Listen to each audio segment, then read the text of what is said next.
ఈ మధ్య సోషల్ మీడియాలో ట్రోల్ అవుతుంది. అక్కడెక్కడో ఇరాలైనా చనిపోతే ఇక్కడ పోస్టర్లు పెడుతున్నారు, ఇండియాలో స్టేటస్లు పెడుతున్నారు అనేది చనిపోయాడు. ఓకే, బాగానే ఉంది. దాని తర్వాత ధురంధర్ 1, 2 పార్ట్ 2 పార్ట్లు వచ్చింది. దాని గురించి మన టాలీవుడ్లో అందరు, సౌత్లో అందరు మెచ్చుకున్నారు, ప్రొడ్యూసర్ డైరెక్టర్లు అయిపోయింది. దాని తర్వాత బాలీవుడ్లో ఒక్కరు కూడా మెచ్చుకోలే ఆ సినిమాని, ఎందుకంటే వాళ్ళకి ఆ దేశం అంటే ఇష్టం కాబట్టి. సరే, ఎవరి మతం వాళ్ళకి ఆ మతం ఇష్టం కాబట్టి వాళ్ళని మెచ్చుకున్నారు. ఓకే, పక్క పెడతారు. ఇంకోటి మన హిందూస్లు వాళ్ళు మన పండుగ అయితే మన హిందూస్ స్టేటస్ పెడతారు, కానీ వాళ్ళు పెడతారా? పెట్టరు. వాళ్ళ మతందే పెడతారు, ఎందుకంటే వాళ్ళు కరెక్టే ఉన్నారు. ఒక ఆయన కూడా ఎవరో స్టేటస్ పెడితే నేను చూసిన, హిందువులే కొనాలి, ముస్లిం దగ్గర కొనాలి అని చెప్పి ఈ మధ్య ట్రోల్ అవుతుంది. అయితే ఏమంటున్నాడు, ఇరాన్లకేసి మనకు గ్యాస్, పెట్రోల్, డీజిల్ వస్తుంది కదా, అసలు అది వాడొద్దు కదా అన్నాడు. కరెక్టే, అది కూడా ఒప్పుకుంటే నేను. కానీ ఇంకోటి ఏంటంటే, ఈ మధ్య ఎలక్ట్రిక్ బండ్లు వచ్చినాయి. అవునా, అవి మన దగ్గరనే ఉంటాయి.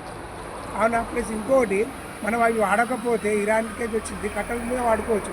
కానీ ఇక్కడ నుంచి ఫుడ్ సప్లై అక్కడికే అవుతుంది. మీరు గమనించడం, ఓన్లీ అక్కడ నుంచి మనకు ఫుడ్ ఏం రావు, డ్రై ఫ్రూట్స్ తప్ప ఏం రావు. డ్రై ఫ్రూట్స్ తినకుండా మనం బతకగలుగుతాం, కానీ మెయిన్ కావాల్సింది మనకు తిననీకే తిండి ఇక్కడనే ఇండియాలోనే ఉంటుంది అనమాట. ఏది కానీ ఇప్పుడు నాన్ వెజ్లో వాడేటి ఐటమ్స్ ఉంటాయి కదా, నాన్ వెజ్లో వెజ్ వాడతారు, ఉల్లిగడ్డ, ఆనియన్, టమాటా అవన్నీ సప్లై ఆగిపోయింది. మీకు తెలుసో లేదో, మరి అవి ఇక్కడనే పడతాయి కదా, మరి అవి అక్కడికి పోవు కదా, మరి అవి కూడా బంద్ చేయాలి. మరి ఇది ఎవరు దీని గురించి మరి మాట్లాడిర్రా వాళ్ళు? మన హిందూస్ మాట్లాడిర్రు ఏమని, అక్కడ నుంచి మనను ముస్లిం కంట్రీ నుంచి వస్తుంది కదా అని. మరి అదే అక్కడ మతపోళ్ళు ఇండియాకెంచి ఇది వస్తుంది కదా, ఈ హిందూస్ ఇది తింటున్నామని చెప్పి అన్నారా?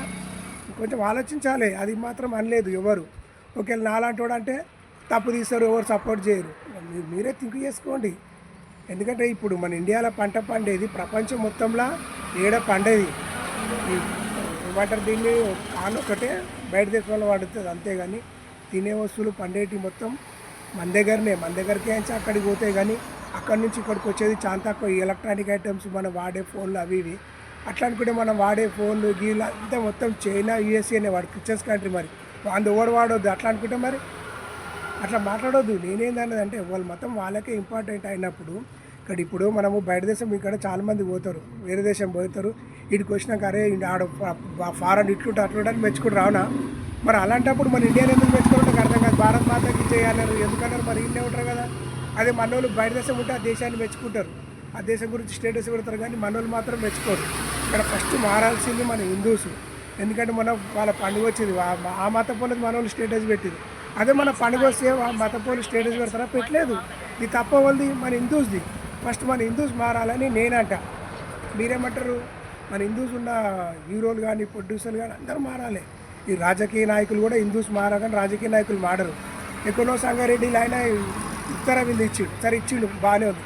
కానీ మన వాళ్ళకి ఎట్లా ఇచ్చిండు? పులివర పొట్లాలు ఇట్లా వదిలేసిండు. నేను కాల్ చేస్తే అలా యూట్యూబ్లో పెట్టినా చూడరి. దీని గురించి ఎవరు మాట్లాడలేదు. నాలుగు మాట్లాడితే ఎవరు సపోర్ట్ చేయరు. అవునా కాదా? మీరేమంటారు దీని గురించి?